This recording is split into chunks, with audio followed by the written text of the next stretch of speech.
People's Kid, how we doing? It's your boy Kobe back at it again with another video, and as always, hope you guys are having a blessed day. Really in the college basketball spirit right now with the NCAA tournament going on, and I decided to put together another ranking list of the top 10 greatest college hoopers of all time. Now, considering the incredible amount of players that have graced the college basketball hard floor, it definitely isn't easy breaking it down to the top 10 best ever. As a result, I have a set of rules that I put in place to help guide and explain the list that I put together, so please save your rage comments until after seeing this. Anyways, in the context of the word greatest, the only players that can qualify are players that have spent at least 2 years in college and were part of a team that reached the Final Four at least one time. Players that have won at least one championship are given priority in the case of a tie. Regretfully, as much as I want to put Williamson in the top 5, unfortunately the one and done phenomenon doesn't really apply to this idea of greatness and what players like Zion or even Carmelo Anthony could have accomplished if they stayed in school longer. Finally, real quick, if you guys enjoy the video, please make sure to like and subscribe for more hoops content like this. And with that said and out of the way, let's have some fun and get into the honorable mentions.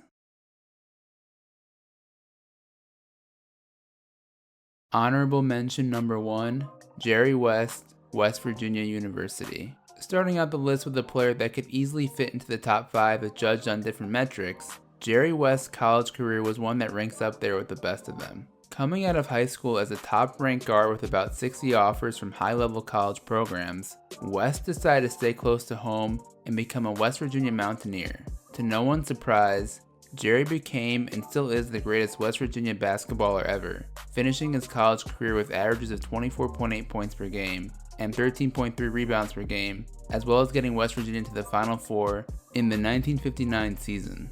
And despite his team losing in the final, West was named the Final Four's most outstanding player for being the undisputed best player on the court at all times. Not a bad appetizer for what he would go on to do in the pros. Honorable mention number 2, Grant Hill, Duke University.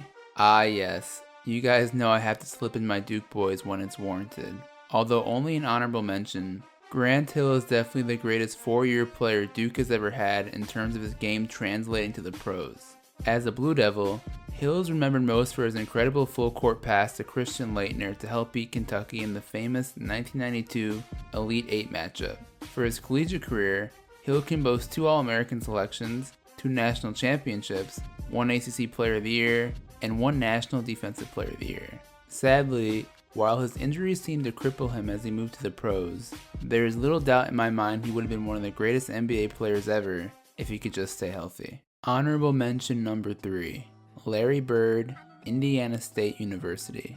For all the stories of Larry Legend in the NBA, there is rarely ever mention of his incredible college career. Although he started at Indiana University, after not being able to adapt to vibrant student life coming from a small town, Bird left IU and enrolled at Indiana State, in which he would provide the greatest run in its school's history, leading the team to an undefeated record in 1979 up until the championship game. Bird and his squad would end up losing to Michigan State in a matchup that put college basketball on the map and became the highest rated game ever watched. Ironically enough, you might have heard of the best player Bird was going up against.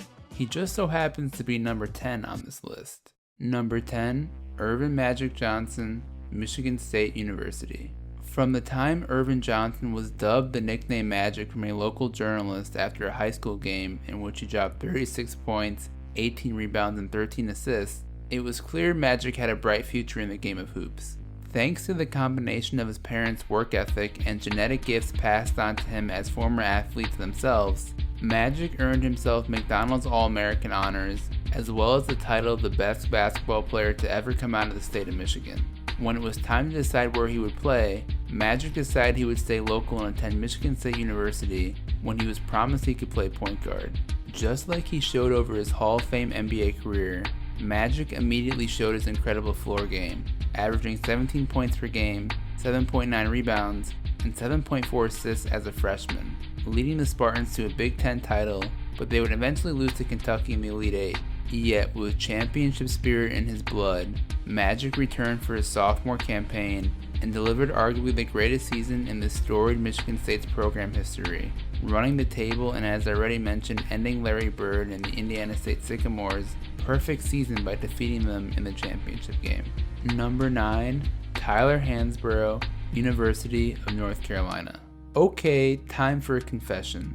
No matter how hard I tried to get some of the most well-known college players from the 2000s and 2010s on this list, objectively it just couldn't be done because of the legendary players who just overwhelmed the success at the college level.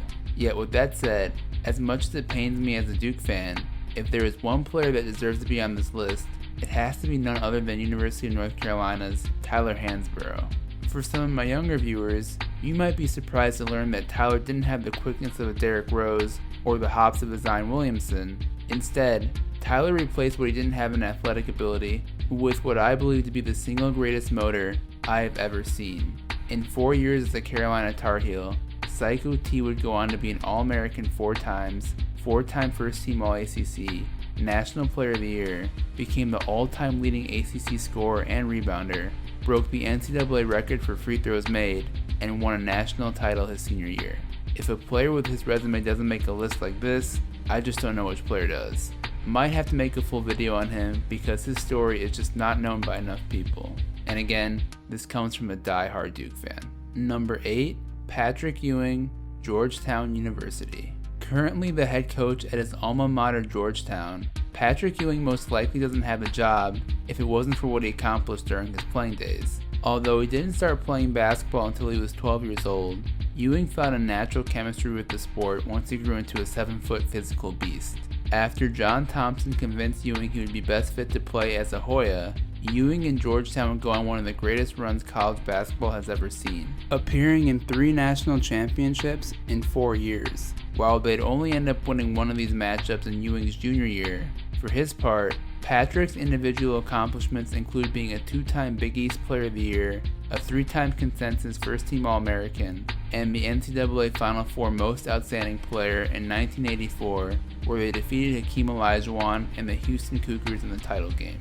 Even with only modest career averages of 15.3 points, 9.2 rebounds, and 3.6 blocks, Ewing's consistency and dependability from day one makes him not only the greatest Georgetown player of all time, but one of the greatest players that has ever stepped on the college hardware. Number 7, Oscar Robertson, University of Cincinnati. Beyond the incredible talent and skill the Big O possessed all the way from his days in college, this might not even match his greatest ability, his mental resolve and ability to persevere. Because as a high school senior graduating from the all-black Crispus Attucks High School in 1956, Robertson was limited in the choices of colleges he could attend due to segregation policies at the time of big-time major college programs like Duke, Kentucky, and University of North Carolina.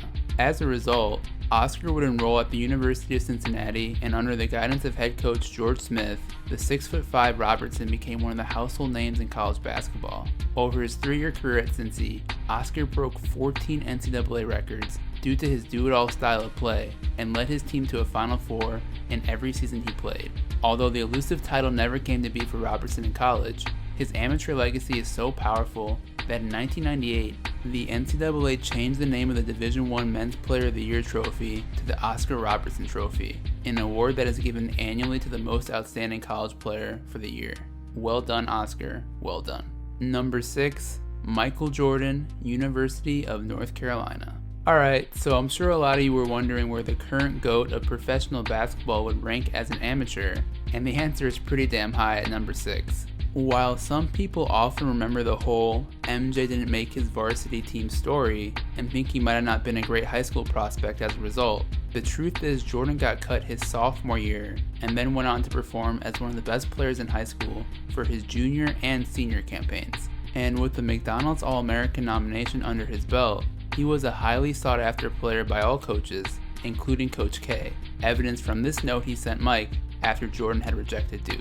Yep, instead of playing at Cameron Indoor for his college career, Jordan had his sights on Carolina Blue and committed to UNC under legendary head coach Dean Smith. And after taking a back seat his freshman year to UNC star player James Worthy, who by the way I think is one of the 5 most underrated players in NBA history, Jordan became the go-to guy his sophomore and junior year, being selected as a first-team All-American in both years. And although in these 2 years he couldn't replicate his magic moment as a freshman hitting the game-winning shot in the 1982 title game against Georgetown, by the end of his college career, it was clear to a select few that Jordan was the greatest basketball player they had ever seen before he even stepped foot in the NBA. The kid is just an absolutely great kid. If I were going to pick the 3 or 4 best athletes I've ever seen play basketball, he'd be one of them. I think he's the best athlete I've ever seen play basketball, bar none. Number 5, Pete Maravich, Louisiana State University. Without a doubt, if this was a ranking done based on pure statistical achievement, Pete Maravich would be listed at number 1, no questions whatsoever. Due to his dad holding the head coaching position at LSU, Pete ended up following his pops to the school in 1967, despite originally wanting to play for West Virginia.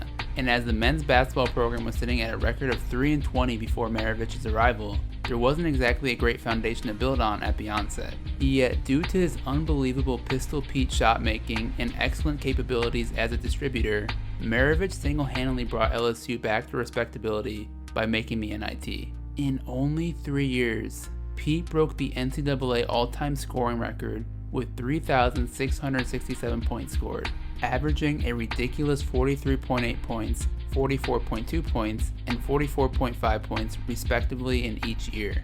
Oh, and in case you forgot, this was before there was a 3-point line, which leaves myself in awe, questioning how many points he really could have averaged. So for this reason among others, Pete is the only player on this list that I have made an exception for to the requirements of reaching the Final Four. Because let's be honest, if he were also to accomplish a national title on what he individually delivered in just a few years, well, then he would be in the top 3 for sure. Number 4, Christian Laettner, Duke University.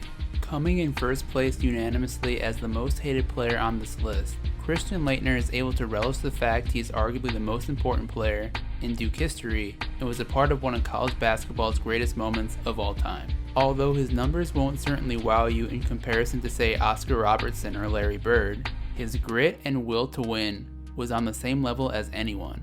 Because before Coach K was considered the GOAT for his success at Duke and Team USA, there was a time when he was seen as the coach who couldn't quite win the big game, reaching 4 Final Fours in 5 years between 1986 and 1990 without having been able to break through.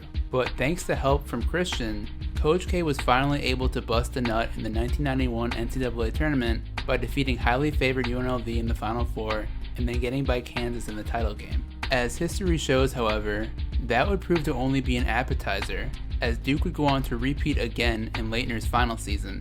This of course included the buzzer beater against Kentucky in the Elite Eight. And if all this wasn't enough to convince you of Laettner's deserved spot here, take a look at the NCAA tournament records Christian broke during his time in school.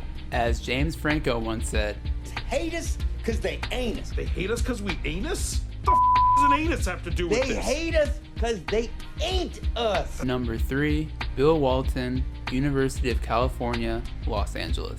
Okay, in discussion of the greatest college basketball players of all time, it's time to take a look at the 3 players that had the best combination of individual and team success. Growing up as a diehard UCLA fan, there was nothing better to Walton than accepting a scholarship to play for the school he rooted for.